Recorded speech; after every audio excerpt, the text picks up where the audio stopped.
पंतप्रधान विमान अपघातामध्ये गुजरातचे माजी मुख्यमंत्री विजय रुपाणींचं निधन. मोदींनी विजय रुपाणींच्या कुटुंबियांची घेतली भेट. पंतप्रधान मोदींकडून रुपाणी कुटुंबियांचं सांत्वन.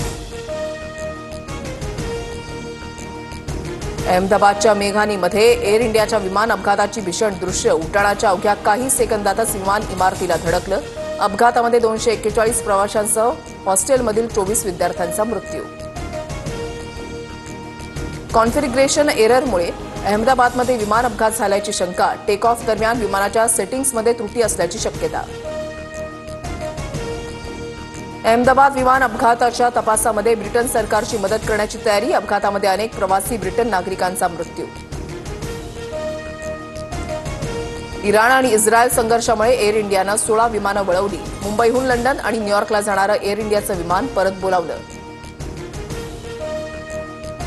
पालिका निवडणुका होईपर्यंत जयंत पाटील हेच प्रदेशाध्यक्ष, नंतर नवीन अध्यक्ष निवडणार. तरुणाला संधी देण्याचा पवारांचाही विचार. अनिल देशमुखांची प्रतिक्रिया. इम्तियाज जलील यांच्याविरुद्ध अॅट्रॉसिटीचा गुन्हा दाखल. संजय शिरसाट यांच्यावर जमीन हडपल्याचा आरोप करताना जातीवाचक उल्लेख केल्याचा आरोप. आदित्य ठाकरेंच्या